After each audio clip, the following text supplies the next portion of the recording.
जय गुरु जी संगत जी, सारी संगत को जय गुरु जी। आज मैं आपको अपना दूसरा शुक्राना सत्संग सुनाने जा रही हूँ। सबसे पहले गुरु जी का मंत्र जाप करेंगे। ओम नमः शिवाय, शिव जी सदा सहाय। ओम नमः शिवाय, गुरु जी सदा सहाय।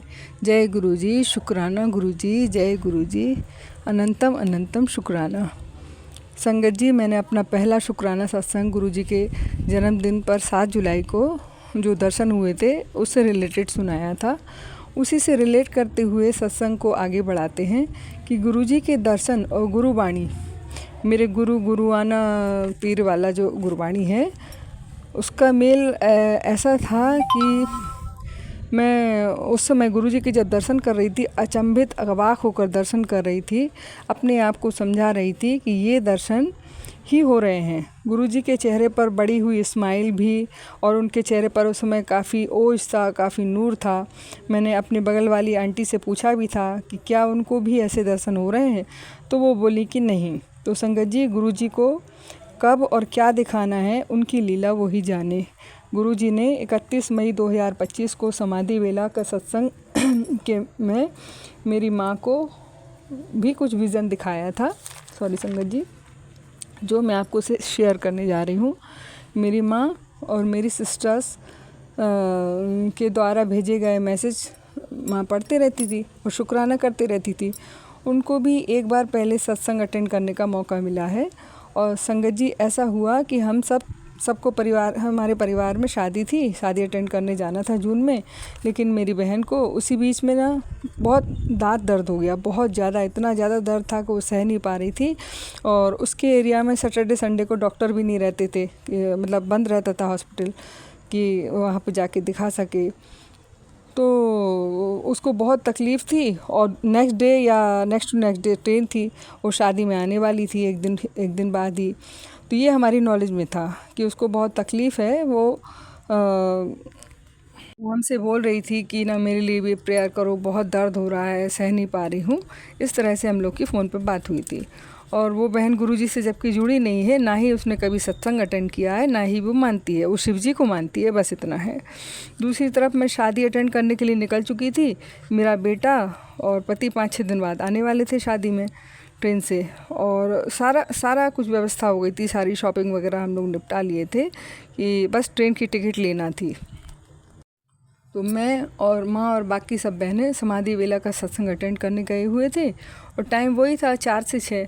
सत्संग पूरा होने पर मेरी माँ ने बताया कि उनको उनके दूसरे नंबर की बेटी वहाँ पर खड़ी क्यों दिख रही थी। उनको समझ में नहीं आया। बोले, उसका नाम लेके बोली माँ कि वो दूसरे नंबर वाली क्यों दिख रही है मेरे को, जैसे किसी को गोद में लिए है और वहाँ पर कोई लड़का है या आदमी है, कौन है जो गमछा बांधे खड़ा है। मेरे को वही दिखाई दे रहा था। हम लोग सबको बड़ा आश्चर्य हुआ कि माँ को ये क्या दिखाया गुरुजी ने। तो हम सब भी बड़े सरप्राइज़ हुए कि माँ को गुरुजी ने क्या विज़न दिखाया है। बहन दिख रही है, बहन जैसे किसी को गोद में ली हुई है, और माँ को एक आदमी या 2 आदमी ऐसे कोई दिख रहे हैं। थोड़ा सा धुंधला दिख रहा था पर उनको दिख रहा था, क्योंकि इससे पहले कभी कोई विज़न आया नहीं था माँ को भी, या हम में से किसी को भी नहीं आया इस टाइप का विज़न कि हम समझ पाते। पर माँ कह रही थी तो हमें मानना ही था कि माँ को गुरुजी ने कुछ दिखाया है। मैं माँ से बोली कि माँ, ज़रूर गुरुजी का कोई मैसेज है इसमें, हम लोग समझ नहीं पा रहे हैं। गुरुजी ने कोई कष्ट काटा है, हम लोग को हो सकता है बाद में समझ में आएगा। तो संगत जी, मैं समझ रही थी कि गुरुजी ने उसे, मेरी बहन को दर्द से राहत दी है, इसीलिए बहन को दिखाया है। बहुत तकलीफ़ में थी, तो मैं बोली बहन का कष्ट काटा है मम्मी, और वो आई भी नहीं है, इसीलिए गुरुजी यहाँ पर ब्लेस कर रहे हैं और उसे ठीक किया है। और ये सत्संग संगत जी मैं कई दिनों से आपको सुनाने की कोशिश कर रही हूँ, सारी संगत को शेयर करने की कोशिश कर रही थी कि सुनाना है, लेकिन हो नहीं पा रहा था, क्योंकि गुरुजी को अभी एक चमत्कार और दिखाना था। गुरुजी की उस वक्त मर्जी नहीं थी। गुरुजी ने क्या दिखाया संगत जी, कल मेरी बहन स्कूटी से वापस घर जा रही थी अपने, और बहुत बारिश हो रही थी रोड में। थोड़ी बारिश बंद हुई तो वापसी के लिए निकली, वो शायद स्कूल जा रही थी। तो उस ऐसी बारिश में केवल वो अकेली थी और एक बंदा और कोई अपनी गाड़ी से या बाइक से जा रहा था। उसने क्या किया, उस बंदे ने सडनली गाड़ी मोड़ ली, अपनी बाइक मोड़ ली। तो बहन को एकदम से ब्रेक लगाना पड़ा। ब्रेक लगाने से अचानक से ज़ोर से उसने ब्रेक लगाया, स्पीड में थी, तो रोड पे बहुत बुरी तरह से वो गिर गई, हाथ पैर छिल गए। और उससे 10 या 12 कदम की दूरी पर ही संगत जी स्कूल बस आ रही थी। तो गुरुजी ने इतनी रक्षा करी, उसकी हाथ पाँव ज़रूर छिले, चोट लगी थोड़ी सी, थोड़ा दर्द हुआ बाद में, लेकिन संगत जी उसकी जान की रक्षा की है। गुरुजी ने यही दिखाया था कि देखो मैं कैसे ब्लेस कर रहा हूँ, कैसे रक्षा कर रहा हूँ। थोड़ी ही देर, मतलब आप समझ सकते हैं कि दो मिनट या 2 सेकंड बोल सकते हैं कि देरी होती और बस शायद उसके ऊपर आ सकती थी, कुछ भी हो सकता था। संगत जी गुरुजी ने कितने बड़े कष्ट से बचाया है बहन को। इतना तो समझ में आ ही गया है कि दूसरी बहन का जो बहुत तकलीफ़, केवल वो तकलीफ़ गुरुजी ने ठीक की है, बल्कि उसकी जान भी बचाई है, जान की रक्षा भी की है। गुरुजी ने बहुत ब्लेस किया है संगत जी। बाद में बहन आई भी, शादी भी अटेंड करी।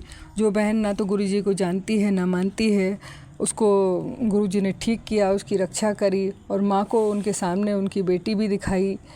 और संगत जी गुरुजी की लीला गुरुजी ही जाने। संगत जी हम लोग सत्संग अटेंड करके जब वापस घर आए तो शादी की भीड़ भाड़ थी, कुछ रिश्तेदार थे, तो अचानक से मेरे पति का वीडियो कॉल आता है। उसमें मैं देखती हूँ कि मेरे बेटे के हाथ में प्लास्टर वगैरह बंधा है, ड्रेसिंग है। मैं घबरा गई कि ये क्या हो गया है करके। जब बातचीत हुई तब पता चला कि बेटा अपने कॉलेज में किसी दोस्त के बर्थडे में जा रहा था सामान वगैरह ख़रीदने। उसी रोड में साइड वाली गाड़ी से कोई लड़की बहुत स्पीड से गाड़ी चला रही थी और सामने शायद कोई गड्ढा था, तो वो गाड़ी संभाल नहीं पाई। इस चक्कर में बेटे ने बहुत ज़ोर से ब्रेक लगाया, वो बहुत ज़ोर से अपने हाथ के दम पर ही बाइक सहित गिर गया। इससे हाथ मुड़ने से उसके हाथ की हड्डी टूट गई। संगत जी वही टाइम था संगत जी जब हम सत्संग में थे, और लगभग उसी टाइम पे मेरा बेटा बाइक से गिरा है और बहुत ज़ोर से गिरा है। यदि उसकी आमने सामने से टक्कर होती संगत जी तो बहुत चोट लग सकती थी, सिर में चोट लग सकती थी, कुछ भी हो सकता था संगत जी। गुरुजी ने उसकी भी जान की रक्षा करी है, बहुत बड़ा कष्ट काटा है, हाथ में उसके प्लेट वगैरह लगी है, वो सब ठीक कर देंगे गुरुजी आगे चल के। मैंने सत्संग में ही दिखा दिया कि देख मैं तेरे बेटे की रक्षा कर रहा हूँ, क्योंकि माँ को वहाँ पर लगभग 2 लोग दिख रहे थे। अब दूसरा कौन है नहीं जानते, गुरुजी जानते होंगे। एक तो मेरा बेटा ही दिख रहा था जो गमछा बांधे था, तो चेहरा नहीं दिख रहा था, लेकिन वो अक्सर जाते समय अपने चेहरे पे स्कार्फ या गमछा बांध के रोड में निकलता है, तो इससे मैंने यही अंदाज़ लगाया कि मेरे बेटे की ही गुरुजी ने रक्षा की है। ये भी बताना चाहूँगी संगत जी कि मेरे मोबाइल पे लगभग 1 महीने से बार ये मैसेज आ रहे थे कि तेरे बेटे पे बहुत बड़ा कष्ट है, तेरे बेटे की जान को ख़तरा है, मैं उसकी रक्षा कर रहा हूँ। तो मैं समझती थी कि गुरुजी के फ़ोटो में ये तरह तरह का लिखा हुआ आता है, ये सब फेक है, ये है वो है, मैं ध्यान नहीं देती थी उस चीज़ को। जी बार गुरुजी ये मैसेज लगभग 1 महीने से दे रहे थे। बाद में मैं समझ में आया कि गुरुजी कितने दिन से मेरे को चिता रहे थे कि तेरे बेटे की रक्षा कर रहा हूँ, बहुत बड़ा संकट आने वाला है। मैं सोचती थी बेटा तो अच्छा खासा है, उस पर तो कोई संकट नहीं है, अच्छा खासा घूमता फिरता रहता है। लेकिन देखिए संगत जी कैसे कैसे गुरुजी हमें मैसेज देते हैं, कैसे कैसे रक्षा करते हैं। जी गुरुजी को हमारे पल पल की खबर है, वो पल पल हमारी रक्षा कर रहे हैं, चाहे हम समझें या ना समझें। संगत जी सत्संग थोड़ा लंबा हो गया है, सॉरी। मैं अभी अपनी वाणी को यहीं मंत्र जाप करके विराम देना चाहूँगी।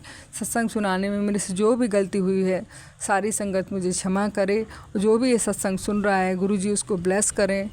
पता नहीं इस सत्संग के द्वारा गुरुजी किसको क्या मैसेज देना चाहते हैं संगत जी, मैं नहीं जानती। मैं अपनी वाणी को विराम दूंगी, गुरुजी का शुक्राना करूंगी। जय गुरुजी, शुक्राना गुरुजी। ओम नमः शिवाय, शिवजी सदा सहाय। ओम नमः शिवाय, गुरुजी सदा सहाय। जय गुरुजी, अनंतम अनंतम शुक्राना शुक्राना शुक्राना गुरुजी, आपका अनंतम शुक्राना।